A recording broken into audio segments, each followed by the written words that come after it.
Baretlerinizi takmayı unutmayın. Bu önemli. 300 metre aşağıdayız.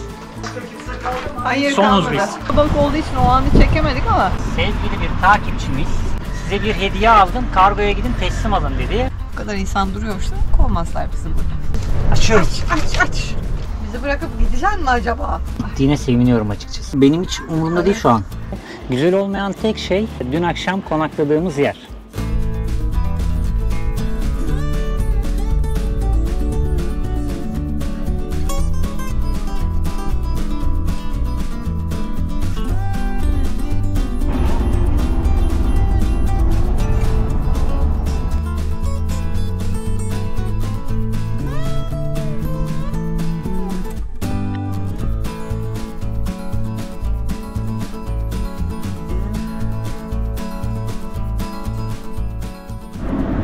Merhaba. Merhaba.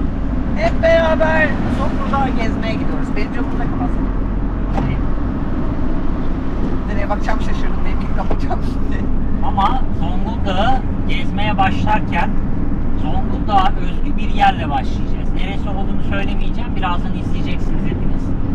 Çok özel bir yerle başlayacağız Zonguldak'ı gezmeye. İnşallah sonrasında da çok güzel yerler göreceğiz. İnşallah hep beraber gidiyoruz bakalım. Sen dediğin yerle ilgili hiçbir şey anlamadım ben. Anlamazsın. Anlamazsın. Yani Zonguldak'ta gezmek istediğimiz yerler işaretli. Tolga harita rotasını çizdi, çıkardı. Ama neresi ben de bilmiyorum. İpucu yakalamaya çalıştım ama Yakalayamaz. hepimize sürpriz olacak. Bugün biraz sıcak. Evet. 31 derece, 32 derece. Neyse ki güneş kurtardık henüz. Ön taraftan güneş gelmediği için rahat yolculuk yapıyoruz.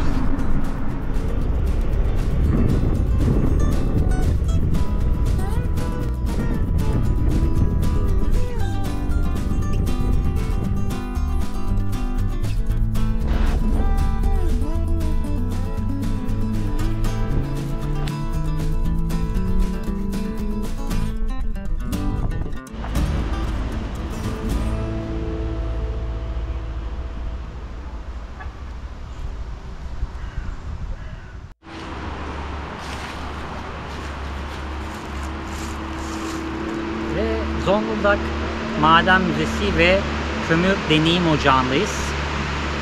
Sanırım buraya saatli alıyorlar. Çünkü çıkanlar saatini iyi yakaladık dedi. Şimdi de 15 dakikası var dedi içeri doğru gidenler. Denk geldik o zaman. Evet, hadi hareket edelim ve devam edelim. Dönüşte dışarısını çekeriz o zaman. Oyalanmayalım, kaçırmayalım. Bu arada yanında gezdiğimiz şu görmüş olduğunuz yerlerde Allah rahmet eylesin. Maden ocaklarında hayatlarını kaybeden insanlar adına yapılmış bir isim anıtı. Yerleri ve yıl tarihleriyle beraber hepsinin ismi var. 1813'lerden bu yana. Evet. Hadi gidelim.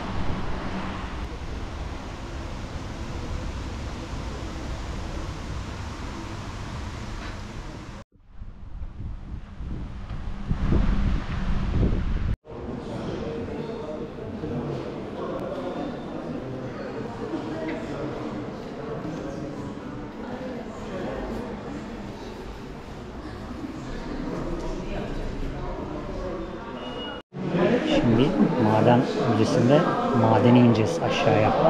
Evet, böyle enteresan bir deneyim varmış gerçekten. Burada kömür deneyim ocağı dedikleri şey madene indiriyorlarmış sizi. Evet, takacağız baretleri ve hep beraber madene ineceğiz. Baretlerinizi takmayı unutmayın. Önce güvenlik.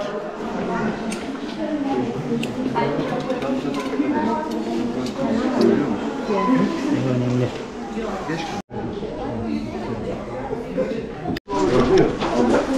Takılma şeyleri diyoruz. Şimdi dendiğine göre 300 metre aşağıdayız. Minyonlar grubu olarak. Evet.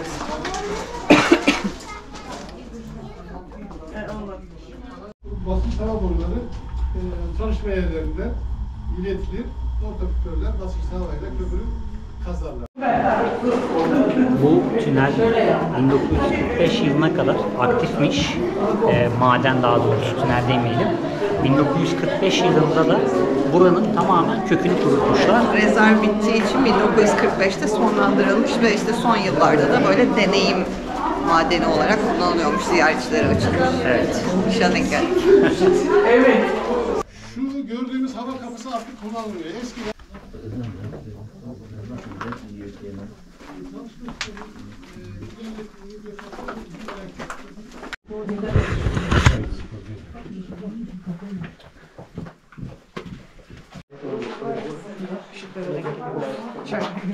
Enteresan bilgilerle donatılıyoruz. Lakin bunların hepsini size aktarsak canınız sıkılır. Biz meraklı insanlar olduğumuz için bu bilgiler bize gayet yeterli geliyor. Bizden başka kimse kaldı mı? Hayır, Sonuz kalmadı. biz. Tamam geldi. Grup kalabalık olunca herkes içeriye sığamıyor tabii bölüm bölüm. İçeriye girip çıkanlardan sonra biz tekrar giriyoruz. gördüğümüz fan, sizler de görebiliyorsunuz. Fan, tali bir fan, yer altında yeni açılan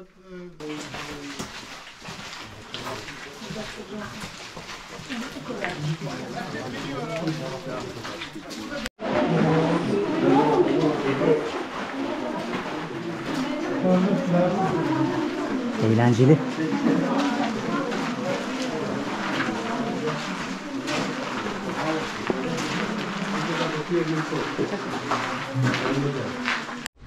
Şimdi hikayeden 300 metre yukarı çıkacağız. Ama hikayeden Sonra anlatacağız size. sonra müzeyi gezerken anlatacağız onu. Bak şimdi burası asansör. Bu kapıyı kapatıyor. Bir iki video oynatıyor içeride. Ondan sonra kapıyı açıyor, içeri giriyorsunuz. Kolay gelsin. Kolay gelsin. Sıra Şey böyle duvarlardan animasyonlar aşağıya hareket ediyor. Sonra biraz sallanıyor falan böyle. Sonra o geldik falan deyip karşı kapıyı açıyorlar. şimdi de müze tarafındayız.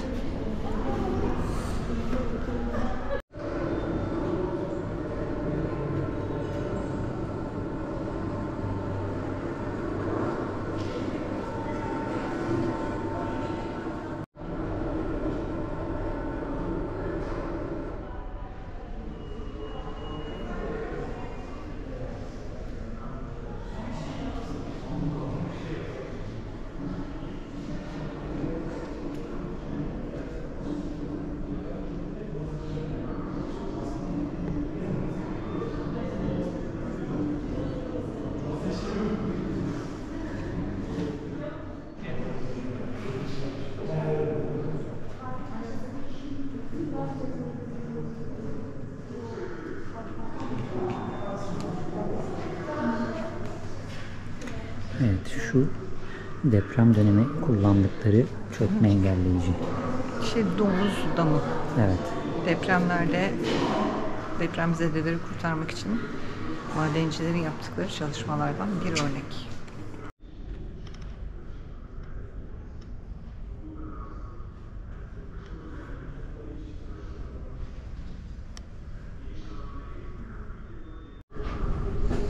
Şu anda Maden Müzesi'nin 2. katındayız.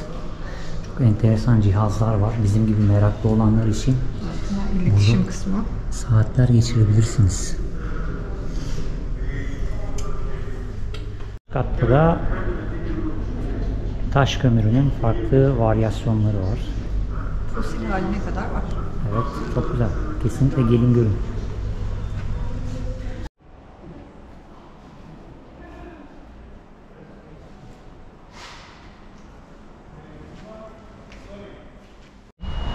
Müze kısmı burada. Biz içeride girdik biliyorsunuz. Şu odaya girdik.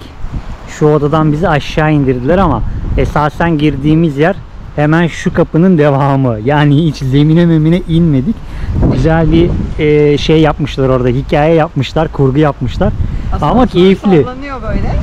Ve işte içerisi çok kalabalık olduğu için o anı çekemedik ama işte yandan görseller akıyor. Sanki aşağı iniyormuşsunuz ya da yukarı çıkıyormuşsunuz gibi. İlk söyledikleri şeydi 300 metre aşağı iniyordu. Sonra 150 metre oldu. Sonra 100 metre civarı falan oldu. Ben şey dedim, yok ya olduğumuz yerde duruyoruz dedim. Yanımdaki güvenlik işi çaktırmadı. Yani aslında hemen şu alanın altında dolaşıyorsunuz. Ama inanmak isterseniz inanabiliyorsunuz tabii. Tabii. O titretiyor falan böyle. Uğraşmışlar yani. Aynen güzel bir koreografi var. Ah diyorsun sen ya. Sen ne yapıyorsun ya? Sen ne yapıyorsun ya? Sen ne yapıyorsun? Ne yapıyorsun? Ne yapıyorsun sen orada?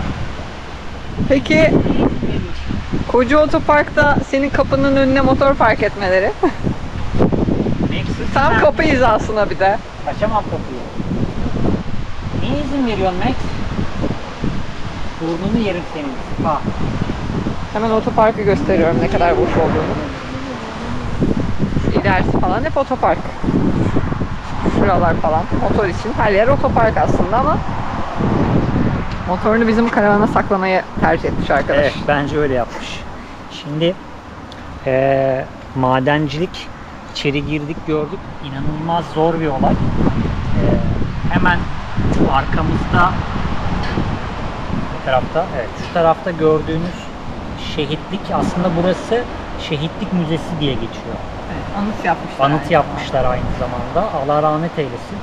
İçerideki görsellerde de size gösteremediğimiz görsellerde ve iç alanda gerçekten çok zor şartlarda hiçbir şekilde emeklerinin karşılığını almadan çalışan ve bu uğurda hayatlarını yitiren insanların bulunduğu bir yer maalesef maden ocakları. Çok büyük patlamalar yaşanmış, çöküntüler yaşanmış, mahsur kalanlar, kurtarılanlar.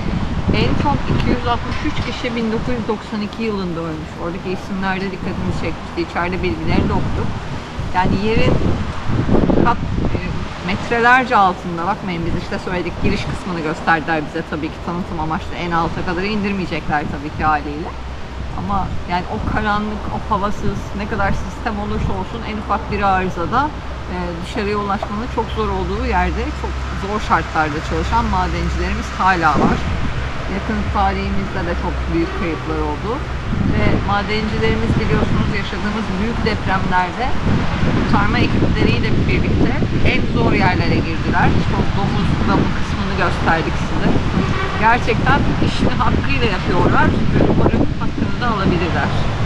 Yani şu zamanda aldıklarını zannetmiyoruz ama inşallah daha sonralarında gerçekten hak ettiklerini alırlar diye ümit ediyoruz.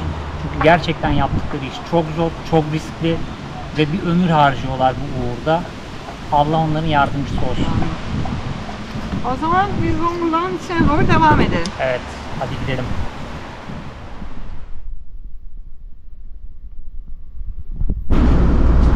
Metre sonra tren yolu varmış. Ağaçlar ne güzel gözüküyor değil mi? Evet. Ondan çiğemiş. Şimdi bizi nereye götürüyorsunuz Cem Bey? Şimdi kargoya gidiyoruz. Kargoya gidiyoruz. Sipariş mi vereceğiz? Hayır, sipariş vermeyeceğiz. Sevgili bir takipçimiz bizim araç sürerkenki konuşmalarımıza daha fazla dayanamamış. Araç sesi, yol sesi, rüzgar sesi, bilimum sese daha fazla dayanamayıp size bir hediye aldım, kargoya gidin teslim alın dedi. Biz de kargoya gidip teslim alacağız şimdi. Ne aldığını da bilmiyoruz bu Hadi arada. bakalım ne gelecek.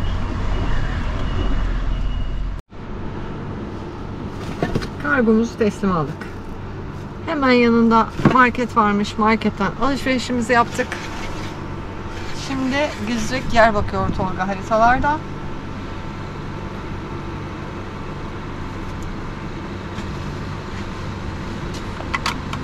Evet, enteresan bir konum verdi de ona şaşırdım. Niye öyle bir şey yaptı diye. Ben de Sanki tepsizliğine buradan dağın şaşırdım. altından bir yol varmış gibi gösteriyor. Tünel vardır belki. Belki olabilir. Evet. Nereye gidiyoruz şimdi şoför bey? Şimdi Varagel tüneline gidiyoruz. Varagel. Kemerimi takayım bir saniye. Tak tak. Motorcu çekil arkamdan. Burada motorcularla bir imtihan peşindeyiz. Kemerle boğuşan gülden. Ters elde, Sıcak tek bir elde. yandan, kemer bir yandan, ters el bir yandan. Çıldırmaya az kaldı. Doktoru nerede bu kızın? Hazırım. Taktım. Hadi gidelim. Hadi gidelim.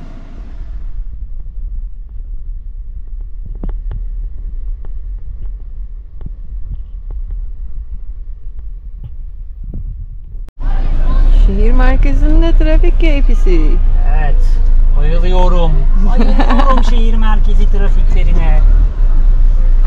Doğada hayat var.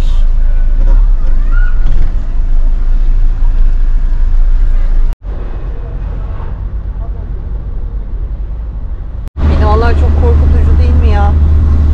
Baksana dimdik.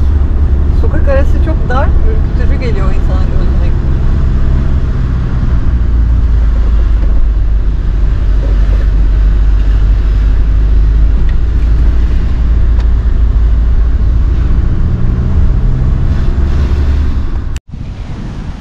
Zonguldak'ın içinde enteresan bir yere geldik. Harita bizi tabii her zamanki gibi yanlış bir yere çıkardı. Ama yürüyerek, şu kamyonun ardından bir yürüyüş yolu varmış. O yolu devam ederek olacağız inşallah. Zonguldak Belediyesi Fener Gezi Yolu liman arkası tünellerindeyiz. Hemen arkamız falezler. Falezlerin oradaki tüneller bunlar. Ne yok? Madene girdikten sonra dayanamadık. Bir tünel daha bulduk. Evet, buraya da dedik girelim.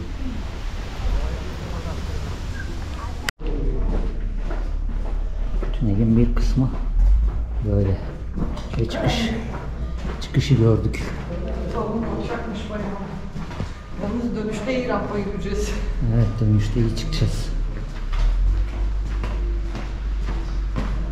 Tünelin ucu çok güzel bir yere açılmıyor gibi. Bu tünelin adı Varagel Tüneli bu arada. Varagel Fener Tünelleri diye geçiyor. Evet, gelmek isteyenler için isim olarak Varagel Tüneli. Aslında Varagel Tüneli'nin şuradaki yapı olarak gözüküyordu. Şimdi orada biri izlendiği için oraya gidemiyoruz. Tünellerden bir tanesi bu. Şuradaki boşluk. Hemen Zonguldak sahili. Karşıda muhteşem manzarasıyla. Diğer tünelde bu. Şimdi şu taşlardan yürüyüp ona bir bakacağız. Tabi bu arkadaşın ağzı kapalı. Kapatmışlar burayı. Şimdi ormanlık alanın içerisine devam ediyoruz. Bu kadar. Buralar böyle. Varagel Tüneli'ni de gösterdik size. Müzeyi de gösterdik. Vallahi iyisiniz ha. Ev konforunda Zonguldak'ı geziyoruz şu an. Sokak sokak. Tüneller, rampalar, yerin 300 metre altı, 500 metre üstü. 500 metre üstü her yeri geziyoruz. Tünelden nasıl bir serinlik geliyor hissettiniz mi? Çok güzel serinlik geliyor şu an.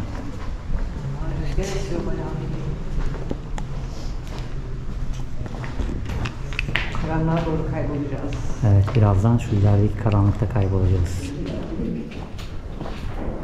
Şimdi yürüyoruz. Evet. Eğim %10 diyordu. Güzel bir eğim var. Arkadaş, arabayla çıktığımız %10'lar yetmedi. Yürüyerek bile %10 eğim çıkıyoruz. Tünelin en başından, en altından, en üstüne vagonlar 4 dakikada çıkıyormuş. Oha. Öyle yazıyordu. Maşallah. Biz kaç dakikada çıkacağız bakalım. Çok. Evet. Ah! Su damladı. Sırtımdan içeri su damladı. Zonguldak gezimizin bir sonraki durağı neresi olacak Gülden Hanım? Bilmiyorum ki. Bakmadım. Ben de bilmiyorum. Ama gezilecek yerleri gezdik. En azından bizim haritada işaretlediğimiz yerleri. Bence bugün zaten artık saat 5 geçiyor. Evet, şimdi Konaklayacak yer bakalım. marketi de çözdüğümüze göre nerede kalacağız onu bir hesap edelim. Sonra kargomuzu açalım. Bakalım ne gelmiş. Açmadık kargoyu. Evet. Daha bakacağız. Ben tahmin ediyorum da bakalım o mu? Son 10 metrede nefes bitti. Konuşamıyorum. Karavanda görüşürüz.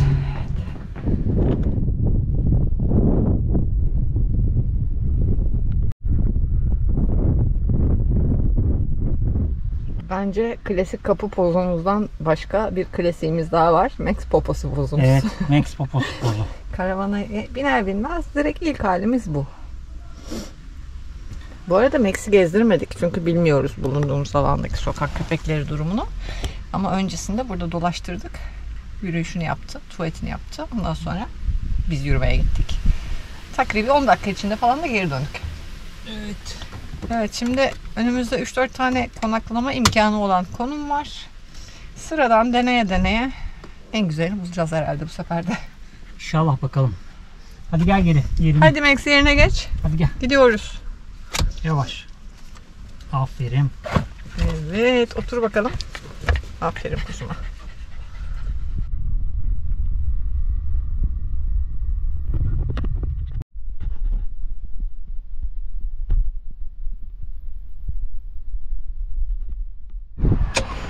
Bahsettiğim yerleri geçtik geldik.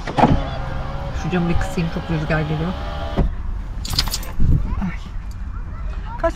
3-4 nokta geçtik. Evet. Bu sefer onları çekmedik. Çünkü bir önceki videoda sürekli yer aramıştık. O yüzden çekmeden yola devam ettik. Şimdi neydi burası? Kozlu sahil. Kozlu sahil ve piknik alanı diye geçiyor. Burası çok büyük otoparklara sahip. Girişte otoparklar var. Sonra çekme karavanları fark ettik. En dip bölümde de çekme karavanlar var. Herhalde bir 10 tane vardır. Fazla bir yolu. Yabancı bir çekme karavan var. Yabancı plakalı bir araç var hemen yanında. Bir tane Iveco otobüs var. Geri kalan her yer çekme karavanı, zebil gibi. Her yer, evet. Biz de dedik ki bu tarafa doğru gelelim. Bu tarafa geldik. Bu kadar insan duruyorsa kovmazlar bizi burada. Aynen öyle. Bir kere kovulduk ya, sanki hep kovulacakmışız gibi şimdi. Evet, bu gece buradayız. Evet. Biraz rüzgar var. Şimdi dinlenelim, yemek yiyelim, sonra çekeriz buraları. Hadi atla. Şimdi tam karşımızda bir tabela var. Güneşin patladığı yerde. Diyor ki yüksek sesle müzik dinlemek yasaktır. Çok doğru bir yere gelmişiz sanırım. Şöyle güzel bir sahil. Hadi bakalım arkaya. Hadi Geç çık. gel arkaya. Geç bir su iç bakayım. Haydi. Atla. Ne biçim esiyor ha? Evet. Camımı açık bırakamadım ya. İşte konuşamadım rüzgardan. Şu cam aralık ya, oradan esiyor. Evet. Tamam, açalım. Kargomuzu açalım, ondan sonra da bir bakalım. Tamam. O camı mı açacaksın? Bu tarafa açayım bence. Bu tarafa aç. Çok rüzgar sesi yapmasın. Bunu kapatayım mı? Olur. Boğulacak çünkü. Sanki fırtınalar kopuyormuş gibi bir rüzgar sesi geliyor.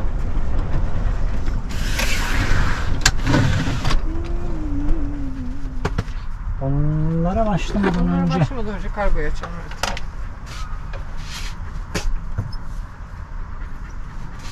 Patlangıçları komple patlatayım mı? Ya şeyle bantlamış. Duct tape'le. Tepki bantlamış. O patlangaçların artık patlayacak hali kalmamıştır bence. Bence de. CF kargo. Evet, United States. Oo, Amerika'dan kargolar United gelmiş. States of America. Dın dın. Şu kapalı. Dın dın. Açıyorum. Açıyorum. Açıyorum. Aç. Tahmin ettiğim şey. Oo. Teşekkür ederiz. Şimdi 12 diyen arkadaşlar için hemen söylüyorum. Yaklaştırıp göster bence. Bu bizim aldığımız mikrofonun ara adaptörü. Çalıştıramadık biliyorsunuz. Şöyle bir mikrofonumuz vardı. Mikrofon aldık diye sevinirken bir de adaptör almamız gerektiğini öğrenmiştik. Evet. Godox'un şöyle bir yaka mikrofon setini almıştık biz. Sizi o rüzgar sesi ve dış etkenlerden kurtaralım istemiştik ama bu tek başına yeterli olmamıştı. Bu meret de fiyatı biraz yüksek gelmişti bize ve alamamıştık. Alamayınca da bir türlü hep ötelendi. Ama fırsat kalmamıştı bir türlü. Ama sevgili takipçimiz isim söyleyelim mi? Söyleyeyim ya. Oğuzhan bize Oğuzhan bize bir videomuzu izledikten sonra dedi ki size dedi hediye almak istiyorum. Hangi kameranız vardı? Ondan bir emin olalım, yanlış malzeme gelmesin. evet. Hatta isterseniz dedi alın deneyin, ondan sonra çekersiniz dedi. Çalışmazsa falan diye. Sonra biz kabul etmedik hediye olarak söylediği için. Ama işte Maximum'u alırsınız onun yerine dedi. Yine kabul etmedik. Yine kabul etmedik. Maximum'u alıyoruz zaten. Biz o zaman dediler sokak hayvanlarına mama verirsiniz dedi. Oradan Tamam. bizi vurdu. O zaman tamam dedik biz de. Sokak Sağ hayvanlarını olsun. besleyeceğiz. Almış geldi. Birkaç gündür de hadi kargo adresi verin bana. Hadi kargo adresi verin bana diyor. Biz de şehirler maalesef işte Amasra'ya giremediğimiz için önceki videoda yakın İyi ki de nerede- oranı vermemişiz. Evet, yani yakın nerede kalabiliriz bilmediğimiz için kargo adresi de verememiştik. Ya kargo yalnız acayip hızlı geldi. Evet. Yola çıktı, ikinci gün buradaydı. Yola çıktı ve geldi. Evet, bilgi bile yok arada. Hani yok transfer merkezine gitti, bilmem neye gitti falan filan. İşte başka bir şehirden, Akdeniz şehirlerinden birinden direkt pat diye geldi. Teşekkür ediyoruz sevgili Teşekkür Oğuzhan. ederiz Oğuzhan. Bir deneyeceğiz bakalım bu videoda. Bunu deneriz bence. İç alanda konuşurken zaten sesle ilgili bir sorunumuz yoktu da dışarıdaki şeylerde bir deneme yapmak lazım. Biz bu adaptör olmadan telefon bağlantısıyla denemiştik mikrofonları. O da çok verimli olmamıştır. Çünkü telefonda hareket ediyor alıcı cihaz. Bir de Hani benim açımdan söyleyeyim, senkronizasyonu oturtamıyorsunuz. Bakalım deneyeceğiz videonun ilerleyen dakikalarında. Evet. Günün ilerleyen dakikalarını deneyeceğiz. Evet. Evet dediğin için düştüm ben de. Evet canım. Bunların Şimdi şarjı da yoktur muhtemelen. muhtemelen bitmiştir. Orada kutunun içinden fotoğraf çıktı. Şuradan düşenlerden birisi. Şimdi dolabı falan yerleştirelim. Mikrofon kutusunun içinden bizim fotoğrafımız çıktı. Fotoğraf düşmüş. Senin saçlar maviymiş o zaman. Mordu da maviye de Mormuştu. dönüştü. Solunca renkler değişiyor. Evet. Pembeyken toz pembe oluyor. Şunu aldım buradan. Şöyle bir koyalım. Bunları ben buraya ayarlayayım mı?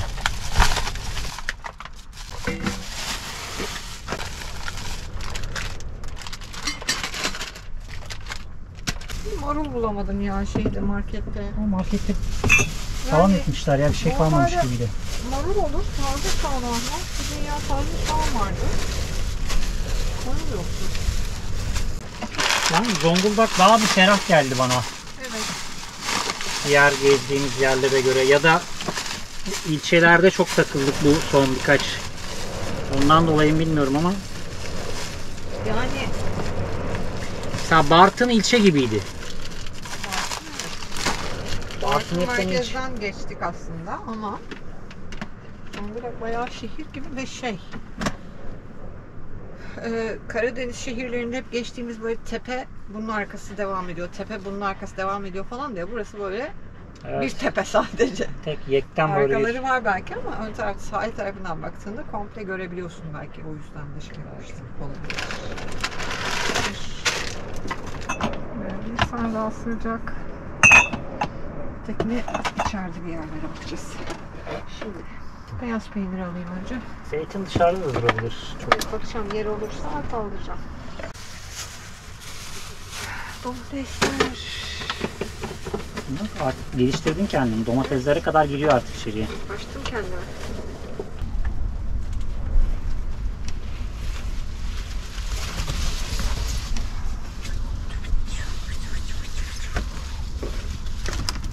Şunları koyduk mu? Şimdi her şeyi yerleştirdik ya.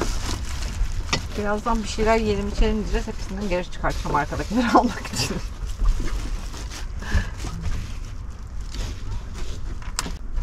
Next. Next. Kuzum. Pamuk çocuk. Pamuk tüylü çocuk.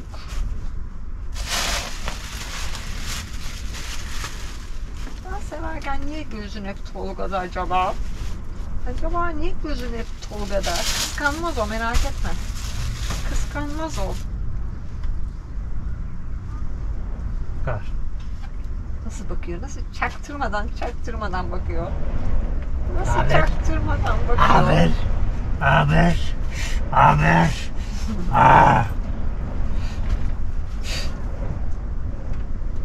Kapıya yaklaştın ya, çıkacaksın diye aklı çıkıyor yerinden. Çıkayım mı? Bizi bırakıp gideceksin mi acaba? Neden öndesin sen? Geldim. Işık sıpısın. O zaman hoş geldiniz. Hoş bulduk. Hoş geldiniz. Hoş geldiniz Zonguldak'a. Zonguldak. Yan tarafta liman gibiymiş. Tekneler var. İçeriye doğru giriyormuş deniz. Evet.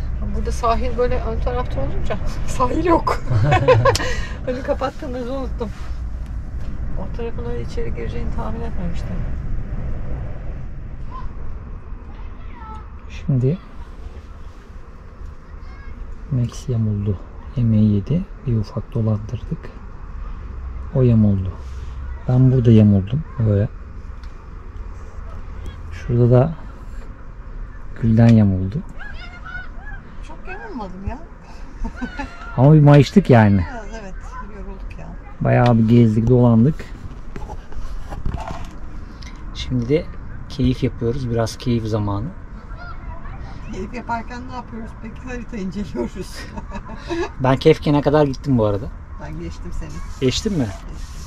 Cennet plaj diye, yok Cennet havuzu diye bir yer buldum. Geçmiş beni. Yanında da Zeus kuyu var az ilerisinde.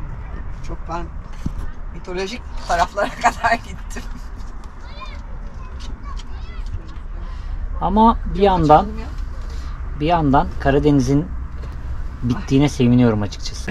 Ne yalan söyleyeyim bilmiyorum hani. Siz izlerken neler hissettiniz bu videoya kadar Mesela bilemiyorum ama bize gına geldi diyebilirim. Bunu rahatlıkla söyleyebilirim.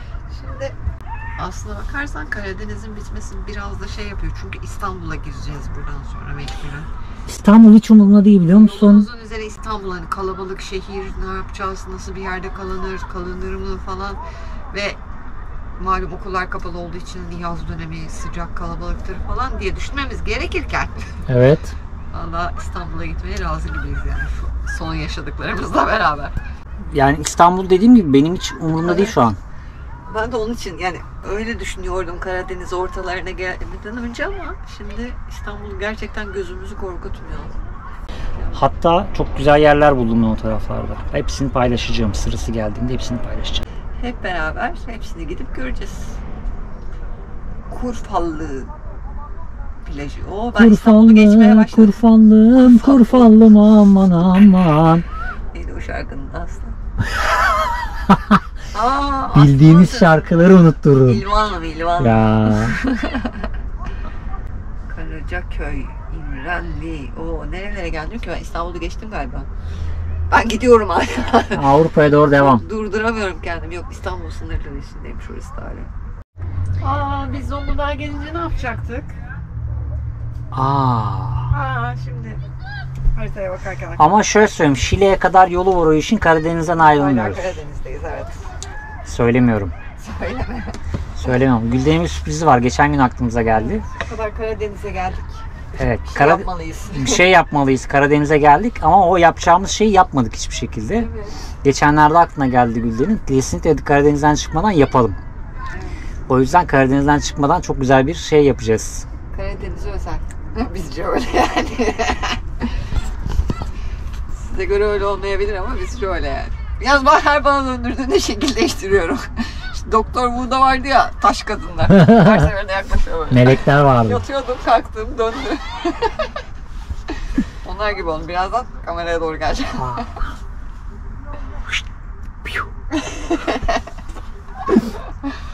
Kendimi küçük ekranda görüyorum ya, her seferinde farklı bir şekilde durduğumu fark ettim. Artık yemek yiyelim bence. Bence de yiyelim bir şeyler artık. Şey yapayım. Ney? Adı ne onun? Tavuk. Tavuk döner. Tavuk döner yap. Ekmek arası tavuk döner yap. Evet. Hem bulaşık çıkmaz. Evet çünkü suyumuz yok. Etrafta da koca park alanında Evet ya. pardon. Koca park alanında su bulamadık. Şimdi Azizlerimizde bir tuvalet var. Ama etrafta çok fazla insan var. Tuvaletten su doldurmak da çok mantıklı gelmiyor bize Evet, şu anda. bir de sahilde ya tuvalet. Evet, sahil tuvaleti muhtemelen kuyu suyudur. O yüzden oradan su doldurmadık. Minimum bulaşık çıkartacak en güzel yemek tavuk döner. Öyle yapalım. Suyumuz tamamen bitik değil aslında ama bitmesin. Bitmesin, bulaşık çıkartmasın. Ya buraya gelene kadar tabii ki bir sürü su dolduracak yer vardı. İşte cami vardı, müzenin orada başka bir cami vardı, yol üstünde çeşmeler vardı.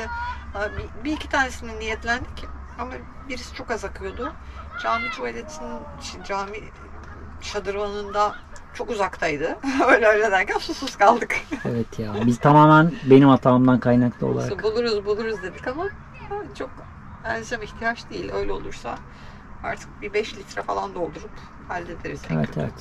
Depoya koymadan hallederiz. Depoya koymak istemiyoruz evet çünkü Depoya işte koymadan hallederiz. içinde birçok şey olabiliyor. Gülden Hanım'ın mutfağından tüm Türkiye'ye ve sevgili Cengiz abi yine alüminyum tava. Cengiz abi. Yine arada bir şey yok. Bir şey yok. Ne bir şey diyor. Alüminyum folyo yok. Hayır alüminyum folyo değil. Ne? Zaten o alüminyum diye araya başka bir şey koyun diyor. Yağlı kağıt. Yağlı kağıt yok Cengiz abi bak. Ama bak nasıl kokuyor şimdi yağlı kağıt olsa bu koku olur mu? Mümkün değil Cengiz abi. Sevgili Cengiz abi. Hep sana inat yapıyor bunlar. Hayır ya. Hemen pratik arkadaşlar. İşte karavanda öyle yok Pekin ördeğiymiş. Zaten karavancıların çoğu karavanında yemek yapmıyor. Sizin birçok videoda izlediğiniz o yemek hazırlıkları hikaye aslında dolaplarında hazır halde var. Bunlara inanın. Bu söylediklerime güvenin. Birçoğu Böyle da yapıyoruz dermiş. pardon, bizimkiler gayet canlı canlı gözüküyor. Birçoğu da karavan mutfağını kesinlikle kullanmıyor. Çünkü bulaşık çıkacak. Su ihtiyacı, onların yıkanma ihtiyacı var. Yemek olayını dışarıdan çözüyorlar. Kısa süreli tatil yapanların çoğu böyle yapıyor. Evet. Yani Haklılar bir yandan ama. bir yandan haklılar. Onunla uğraşmak istemiyor. Yani Hem uğraşmak istemiyor hem de şimdi tatil kısmında özellikle mutfakta sadece kadınlar uğraştığı için tatile gelmişim ben yemek mi yapacağım diye düşünülüyor tabii. Haklı. Ama biz sürekli yaşadığımız için yemek yapacağız tabii ki. Yemek mi yapacağım ben gibi bir derdim yok o yüzden. Zaten hayır ya, ben kendimi ayrı tutuyorum. Biz yaşıyoruz çünkü içinde. tabii canım. Biz ayrıyız. Ayrı Benim söylediğim şeylerden biz farklıyız arkadaşlar. Biz tam zamanlı yaşıyoruz. Devamlı bu karavanın içerisindeyiz. Benim bahsettiğim kısa süreli kalanlar. Yani yanlış algılanmasın. Yemek yapmayı seviyorum ayrıca. Alkoldenmiş. Alkolden mi? Yok, alkol almıyorum. Normal. Yok hayır, o öyle söyledi. Normalde seviyorum. Alkolsüzken seviyorum. Şimdi ne yapacağım biliyor musun? Bilmiyorsun. Şimdi bulaşık çıkmasın falan dedik ya, bunları ısıtmak için tavaya ihtiyacım vardı. Bir tavada ısıtıyorum ki bunun içine salçalı sos yapacağım aynı zamanda. Tek bulaşık. Tek malzeme.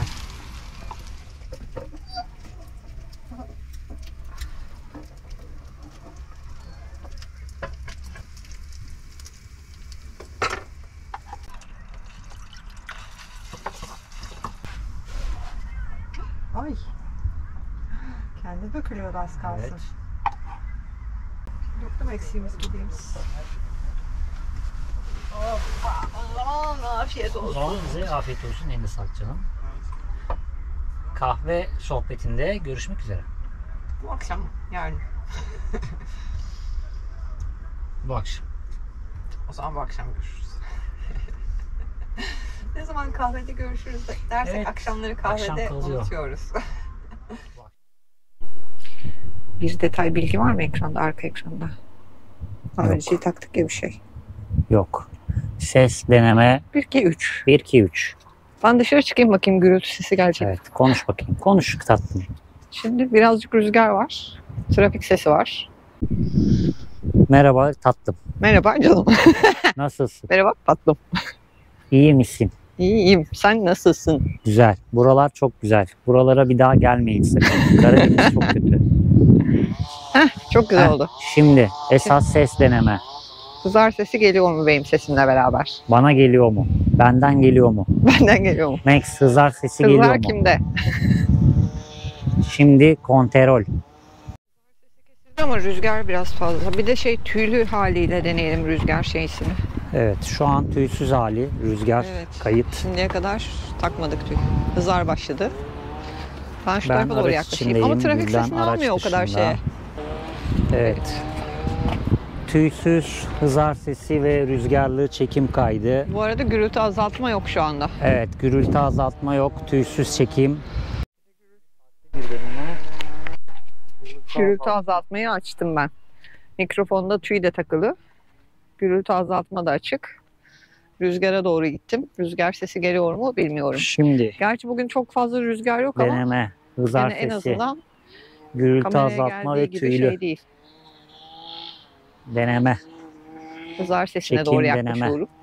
Rüzgar. Ben de hızara yaklaşayım. İkimiz aynı anda konuşuyoruz ama Hiç ne olacak anlamayacağız bilmiyorum. bir şey. Hiçbir şey anlamayacağız. Stereo kayıt. Bence olmuştur artık. Buyurun efendim kahveniz. Teşekkürler efendim. Evet sevgili dostlar. Gördüğünüz üzere biraz olduk. Kokoş Ne dedin olduk. sen? Kokoş olduk biraz. Tüylü tüylü böyle. Evet, biraz Mikrofonu denedik az önce. Belki bir iki kesit koyar Tolga. evet. Denedik, dinledik. Gürültü varken denedik, tekrar rüzgara karşı denedik falan. Mikrofonlar çok başarılı çalışıyor şu anda. Oğuzhan'a bir kez daha teşekkür ederim. Evet, o mikrofon aparatını bize gönderdiği için kendisine teşekkürü bir borç biliriz. Evet, sizi de bu Sağ olsun. artık gürültülü dertten kurtarmış oldu. Bir de yol çekimini deneyeceğiz bakalım. Asıl sorun araç içindeydi ama Evet. yani şu andaki gidişata göre bir sorun yokmuş gibi gözükecek. Aynen, şu an her şey güzel gibi gözüküyor. Güzel olmayan tek şey dün akşam konakladığımız yer. Çünkü Evet. gece saat 2'de hemen yanı başımıza gelen bir araç müzik sesi açarak, sohbet ederek, ondan Sohbet sonra denemez ona ya. Bayağı kavga gibi bağırış Evet. çağırış. Ya aslında Ya- şöyle biz dün kahvede buluşuruz diye konuşmuştuk. Hatta ben emin misin buluşabilecek miyiz falan demiştim. Dün akşam çekim yapamadık çünkü aşırı kalabalıktı burası ve işte her telden ayrı müzik çalıyordu. Her telden ayrı şarkılar söyleniyordu. Yani araçlardan çalınan müziğin haricinde insanlar şarkı söylüyorlardı bayağı. Kalabalık, gürültü falan dedik ki hadi gündüz yaparız en azından çekimi. Gece saat 12'ye kadar zaten gitmedi kimse. Herkes aynı gürültü devam etti. Ama 12.30'dan sonra gelen 2 ya da 3 farklı grup sağ olsunlar. Hem sevgililerle tartışmalar, hem yüksek sesli müzikler. Müzik de değil aslında yani bayağı düğün, oyun havaları. bir şey diyeceğim. Basket oynayanlar vardı bir de Aynen gece öyle ya. 2.30'a kadar. Gece 2.30'da basketbol mu oynanır ya? Abi kafayı mı yediniz siz? Hani sağlığınız mı yerinde değil? Sağlıklı düşünemiyor musunuz ya? Hadi Gece eviniz 2'de barkınız yok da aklınız da mı yok? Gece 2'de basket oynamak ne demek? Ya 2.30'a kadar kulağımızın dibinde bir tarafımızda kavga edenler, bir tarafımızda müzik dinleyenler, tam arkamızda basket oynayanlar, işte 2.30 gibi ve yatıyoruz aslında yani. Hani belki uyuruz falan diye. En son Tolga dedi ki yer değiştirelim mi? Hadi giderler diye düşünürken saat 2.30 oldu. Baş Gitmediler. ağrısından öldük. En Gitmediler sonunda yani. gitmediler ki daha da gidecek gibi değillerdi. En Sonra son bu alan büyük bir otopark olunca Tolga da dedi ki hareket edelim bari başka bir noktaya bakalım. Saat 4.30 falandı ben uyuyabildiğimde. Çünkü geldiğimiz alanda da kısmen nispeten de olsa biraz uzakta bir müzik vardı. Ama diğer arkadaşlardan kurtulmuş olduk. ve işin garibi Gülden size ilk geldiğimiz zaman gösterdi bir tabela. Daha doğrusu ışık patlamıştı, gösteremedi onu. Gürültülü müzik dinlemek yasak diye tabelalar var her yerde. Evet ve sürekli aslında polis ve zabıta mıydı bilmiyorum, polisti galiba. Sürekli dolaşıyor.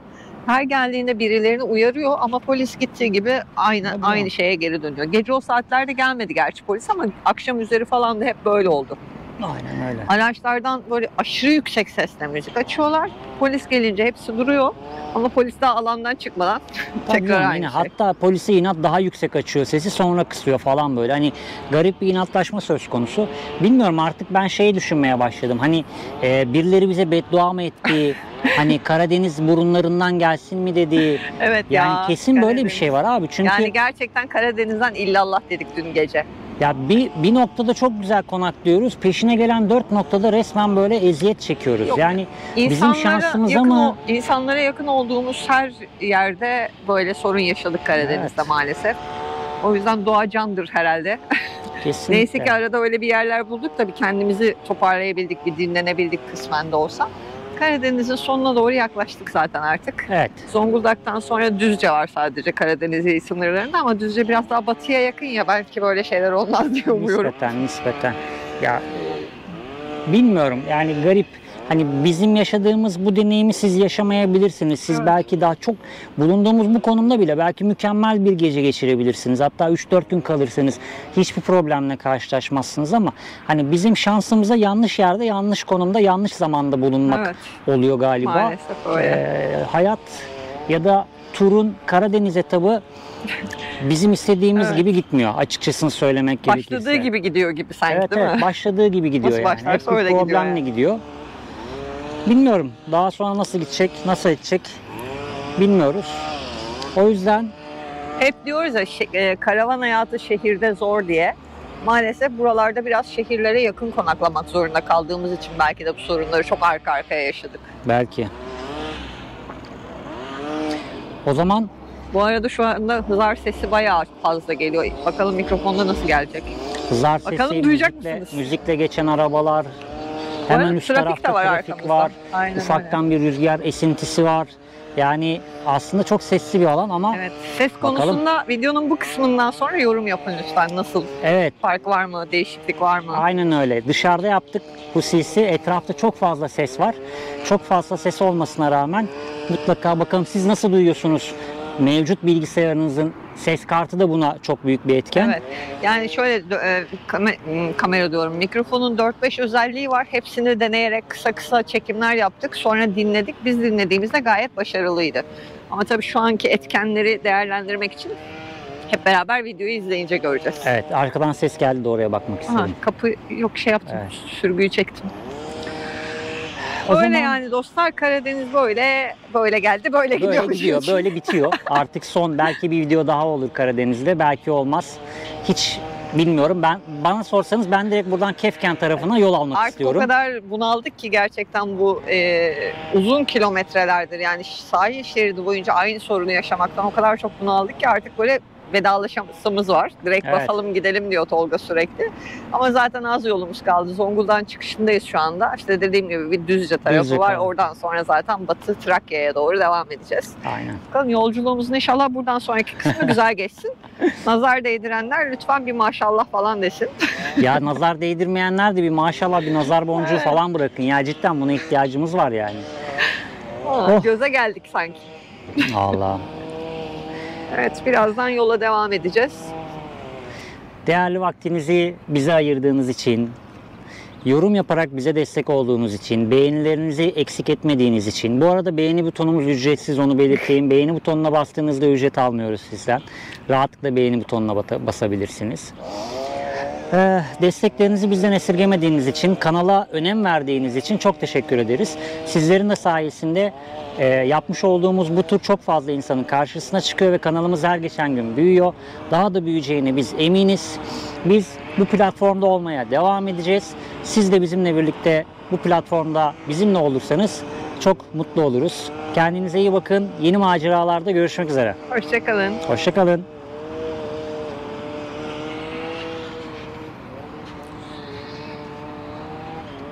Bitti mi?